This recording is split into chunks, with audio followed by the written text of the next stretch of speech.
Hey family, it's Tasha, MamabearPrepping. So welcome to the channel, welcome back to the channel. You already know what time it is. Get your drink, pull up, and let's talk about it. So we're gonna talk about the kids today, okay?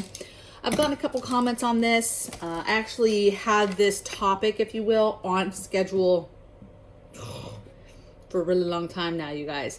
I do that. I come up with content ideas. I put them on the schedule, but some of those they just stay on the schedule, okay? As I get more content coming in, I'm watching stuff on the news, stuff just gets pushed. And so this is a topic that I've wanted to talk about for a while. Somebody actually mentioned it recently on a channel, and that made me say, okay, yeah, maybe it's time to go ahead and do that, okay?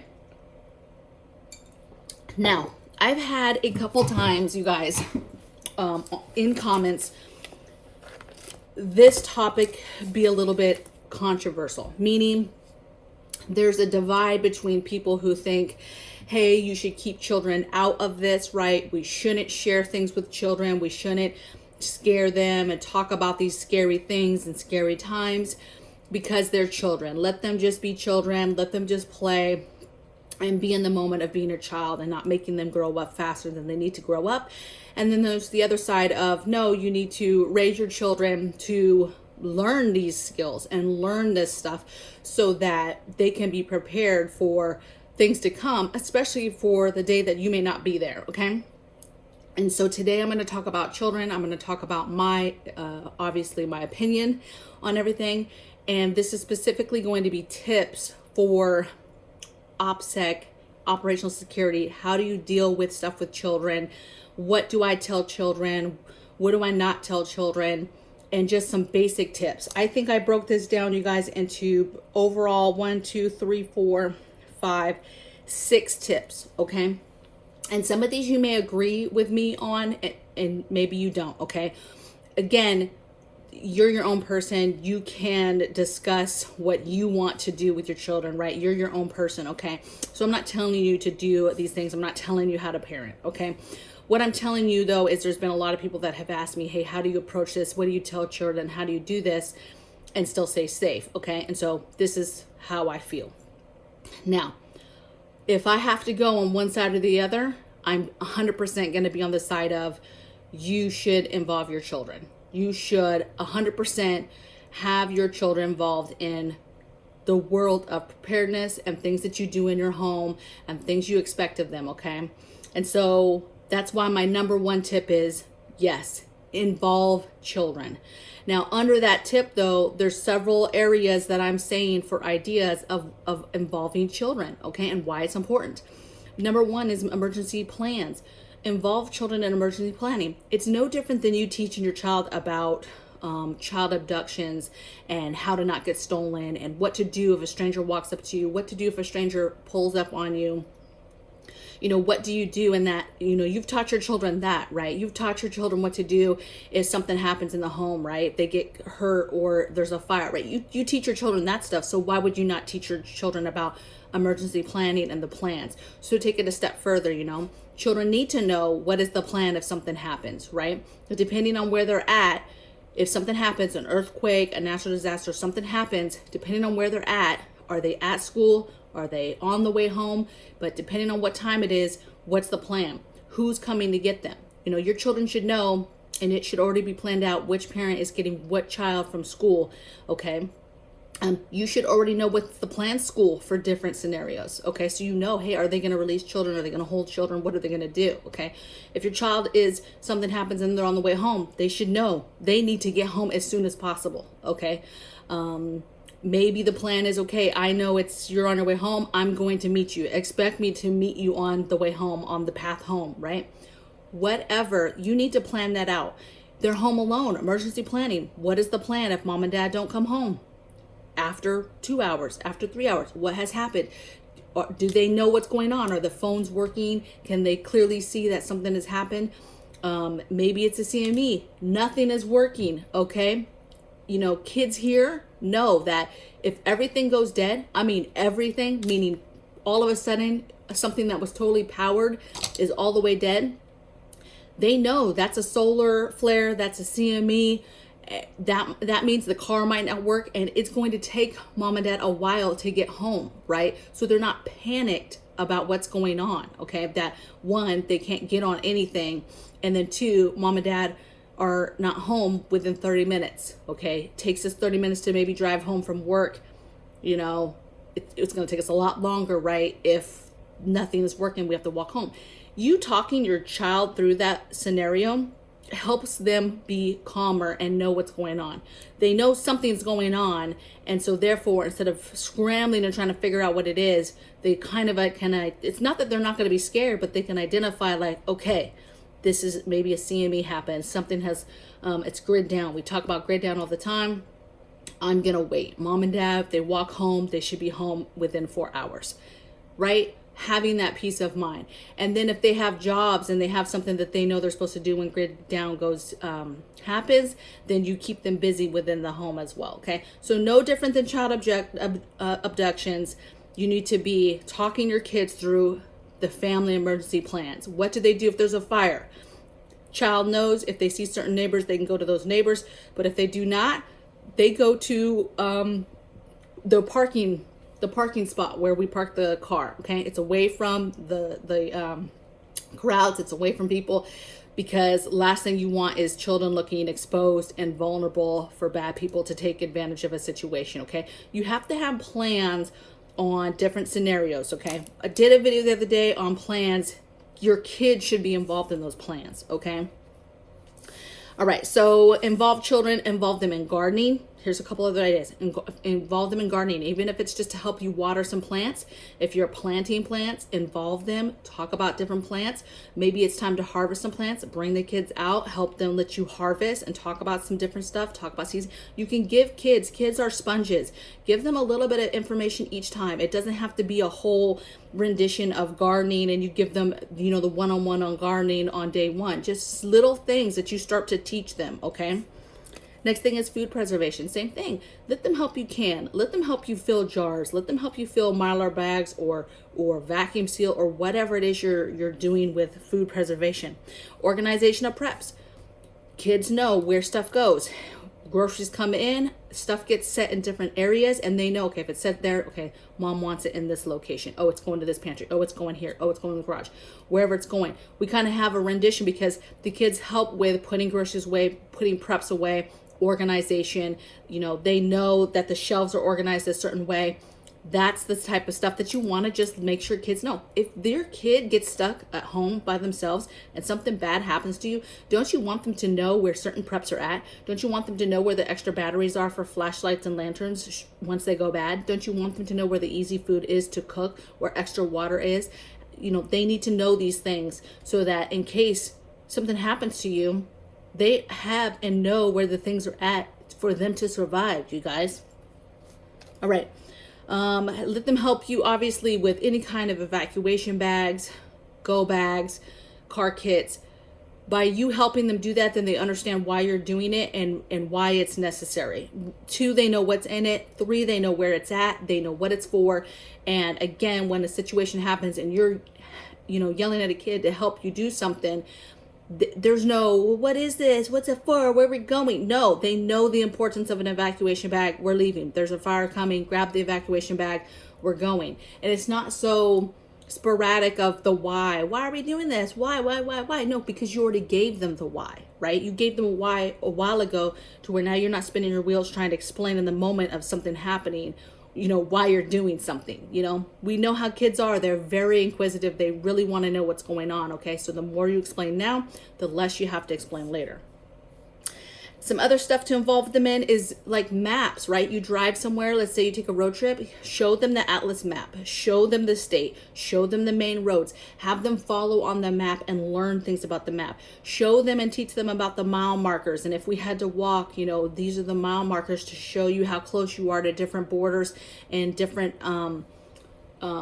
signs, and exits and things. Teach your kids that stuff. Make it fun. Go in the backyard and do some navigation stuff, some simple compass stuff, right? East, north, west, south. Do some just fun stuff. Hey, just have fun with it and teach them basic things, okay? And then last is fundamentals, right? Maybe depending on their age, you're not teaching them how to start a fire, but depending on the age, learning what is needed for a fire. Where are those materials at? Why would we need to start a fire? Knowing basic shelter. Okay, if you had to go outside, how would you do that? It kind of starts with camping, but then you can expand from that to on a little bit further knowledge of literally going in the woods and how and what you would use to kind of survive. Okay, again, their brains are like sponges, and so anything you give them, they're gonna take it. Okay, if you give them video games all day, then that's what they're gonna get. If they give them TikTok all day long, that's what they're gonna get. Okay, so it's our job to make sure that they're getting something else besides that stuff. Okay, all right, so that was number one, involve children, and that's some ideas of how you can involve children. Two is teachable moments in movies. Now, you might think this is silly, right? But movies, right? Movies about preparedness, end of the world, shows, whatever. We watch those as a family, right? And when things happen, we have a saying in our family like, okay, what did we learn, right? And it's just a funny moment where our family talks about all the crazy moments in the movie and all the bad decisions that people make in these movies. And we literally just kind of discuss that amongst ourselves and our family. Like, okay, that was bad, that was good. Because a lot of it does have to do with children and bad decisions. And it's not just children, it's the people, right? And I get it, it's actors, but it's a teachable moment. It's a moment that specifically has to do with preparedness, and specifically could be something that could happen. And here your child is watching it develop with you, and you can take teachable moments and use that to teach them about what was good and what was bad in that movie, okay, or that show. It works very, very well, okay? My kid knows very well certain things that you just would not do that are silly. Like, we get to the point now where we watch stuff and he's like, oh, that was dumb. Like, why did they do that? You know? And so that's kind of a proud moment for me, because I know that his critical thinking skills are on point, and on point for the things that would matter, not silly things, right? Survival type decision making, okay? Number three thing I have is not all ages are the same. So obviously, you're not going to talk to your 12-year-old like you would your 2-year-old or your 3-year-old, right? Yes, you could still involve smaller children and things, right? Get them going with gardening and food preservation and, you know, hey, we're doing these bags. Yes, that stuff's fine. But, you know, smaller kids have a tendency to not know what is able to say, what they can say and what they cannot say, right? I'm just going to give you an example. A while ago, you know, we weren't even around people, but something happened and my kid blurted out, yeah, because we're preppers. And I was like, whoa, like what? Like, oh, you know, fall back. We're not, first of all, don't ever say that again, okay? That I don't want you being the one blurting to the world that we're preppers and this and that. And we have, don't do that, right? And kids, that's where it comes to the delicacy of knowing what to be able to tell them and what to not tell them, right? Kids, know that we have defensive tools in the home. Do they know where those are at? Absolutely not. Not even a clue where they're at, okay? We do not, you know, there's certain things that we're just not going to get into, okay? Little kids, you know, not telling them things that they're going to just blurt out or tell people, okay? Older kids, though, I very clearly you want to tell them, hey, this is something that you do not mention. If you mention something like this could get us killed. And you are sharing that information with them that this is important, okay? And it's important for you to listen and to know this, but I'm trusting you because you're a little bit older and know a little bit more about what's going on and a little bit more mature. But nobody can tell you where that's at except you. Nobody knows your family better than you. Nobody knows your children better than you. And so you're going to be the one to make the decision on at what age and what maturity level they're ready for knowing certain things. Okay? All right. Number 4 thing I have is give them jobs. So, you know, give them jobs so that they know what to do in an emergency crisis, right? Grid down. Kiddo knows, hey, he knows, start checking the lanterns, make sure there's lanterns staged in different rooms. For the most part, that's already there, but he kind of starts going and doing that as soon as the power goes out, okay? So there's certain things that you want to just make sure kids have jobs, okay? They have, you know, if it's gardening, maybe they're the ones, depending on their age, that they're responsible for watering some plants or doing some stuff. Give them jobs because it gives them a sense of purpose and that they're a teamwork and they're part of something. And this is a family affair. This isn't just a mom thing, okay? Okay. Now, the next two I have, they're the last ones, 5 and 6, are the controversy ones, okay? And again, you're going to be the one that makes the decision, okay? Number 5 I have is talk security. Now, children, my children know security. We do not hide stuff in this house, right? We have open conversations. Me and my husband, we do not have conversations behind closed doors on everyday life, okay? Everyday life, like our cameras, where they're positioned, going outside and walking the perimeter, we've all done that together, okay? The whole family knows about the importance of doors locked. I mean, it's ingrained, okay? Doors locked, dowel rods in the windows. Why do we have these extra locks on windows and doors?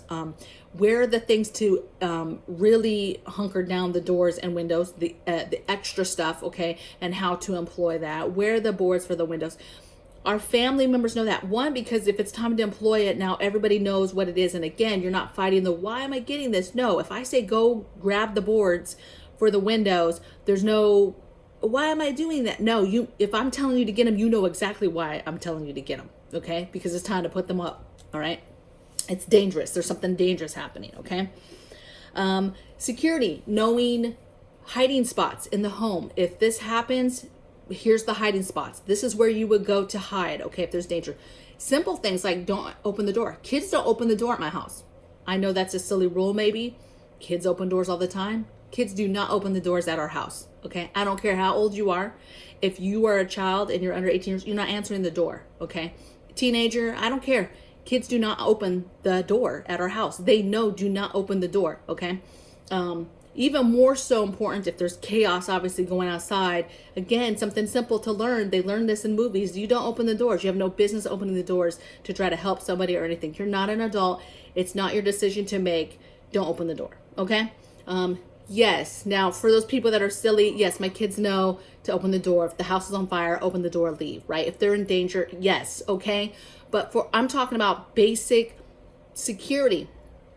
So much so that they know. It's like using your seatbelt. Okay, it's ingrained. Hubby went outside the other day, out on the porch. Kiddos didn't know he was out there. Actually, kiddos went up there, talked to him, came back in, locked the door. Just because it's ingrained to just lock the door. And then he was trying to get in. Obviously, he just stepped outside. He didn't have keys. He was like, what the heck? And then nobody was by the doors. So he was all mad because we were like, the doors got locked and then we were nowhere near the doors and he was trying to get in. It was funny, but it wasn't so funny to him, okay? But it's ingrained, okay? It's serious business here. We lock car doors. We lock everything. At night, they know Mama and Papa are walking around and rechecking everything before we go to bed. There's no accidents at our house, okay? And then the other one is the other controversial thing, and that's world events. Do you share world events with your kids? You know, I just did a video yesterday about alarming things happening in the world.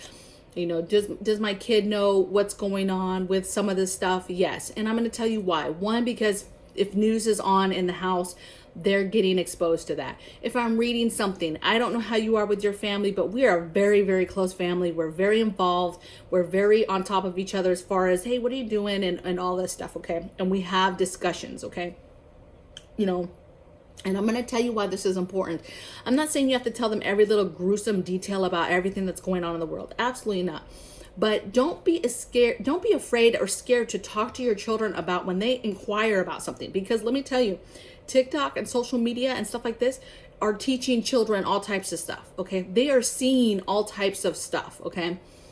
Even if you think that they're not seeing stuff, like maybe you have some kind of social media rules, whatever, trust and believe, man. Kids are sponges and they are picking up stuff, okay? Your kids might not be on no social media, but maybe they go to a daycare or they go to some kind of somewhere else with other kids and they're talking with other kids and they're getting information that those kids got, okay, from social media. So just don't be so naive to think that these kids are not picking up stuff. And so you want to be the one filling their heads with stuff and growing that brain, okay? You don't want them getting all that stuff from social media and making these opinions and not knowing what's going on. And so it's just important that overall, if they ask questions, that you're having conversations, okay? And you're not, oh, you're too young to talk about that, okay? Again, you're a parent. You're going to make a decision if something is too much for your child's age and maturity level. And that it is what it is, okay? But don't just think that it's that, hey, I'm just going to keep my child in the dark because they're too young to really know about this stuff. Be a little bit more open-minded on overall pictures of what's going on, you know, overall viruses, things that are going on in the world, things that are going on in other countries, okay? Because you give them a context of things that they do pick up here and there, okay? You know, my kid, you might see stuff on writing or things like that. He kind of already knows now if election stuff's going on, if there's high profile stuff, he already knows, oh man, there might be some rioting, right? He's already made that deduction because he's seen stuff on social media. He's seen stuff on the news and things that have happened in the last couple years. And so again, kids are super smart, okay? And so people are a resource, kids are a resource. And if you want to be successful, in my eyes, if we ever get to some sort of situation that brings us to a chaos situation, you are going to want to know that your kids know enough about what's going on, and then God forbid that you do not come home one day or something happens to you, that they can still survive. Imagine if a black swan event happens, a world-ending event happens, something happens to you, you don't even make it. You've spent your whole life preparing, and you as a parent do not even make it. Have you given your children enough information to make it? Okay? Have you given them enough information for them to make it on their own? Okay? It's more than just, oh, there's food in the house, you know, but have you given them the skills and the knowledge and the thought process and decision-making process to get past the point of, yes, there's stuff there, but what do they do one day when that gets to the end and they have to venture out, okay? Have you given them enough to make it, okay? So I would love to hear in the comments below. I know this one might be a doozy. I'm excited to see, as parents or non-parents, how you guys feel about this subject. But it excites me, and children are amazing. The other day I was struggling with what to talk about, and my child came out and he was like, oh, let me help you, and I was like, okay. He's like, why don't you just talk about like 5 things, super important things to do right now for preparedness? And I was like, okay, go. What should I talk about? He's like, okay, so number 1, talk about food. You need to stack food up right now. You know, supply chain is kind of crazy right now. You need to stack food. And I was like, okay. And then 2, he was like, okay, and then water. Everybody overlooks water. Water's super important. You got to prep it. But more important, we got to figure out where we're going to get it afterwards when it's gone and how we're going to filter it. I was like, okay. Right? He's 12. I was like, okay. 3rd thing was like, okay, shelter. Where are we going to stay? Do we have stuff in our car? Do we not have our car? We're going to have to sleep in the stars. How are we going to keep warm? Are we migrating somewhere? He just was spitting out all this information, right? And I just thought that it was so amazing because, yes, of course, I have this channel. But when I do my videos, you guys, nobody's around. Like, everybody's gone. They're either not in the house or they're upstairs. And so it just was crazy because he knew already on his own the important things. Why? Because he's a huge part of what happens in this house and our everyday lifestyle of preparedness and getting things ready. And so it was super easy for him to just spitball some stuff like, oh, this is important, you got to make sure you do this. And so he sounded like a little mini me on, like he was doing a video. So take that power and give them something to work on and do, and make sure that they're part of everything that you guys are doing as a family, okay? Because it literally could come down to survival, either for you all as a family or for them as children, should we not be here, all right? So you guys take care, and I'll see you guys tomorrow. Bye.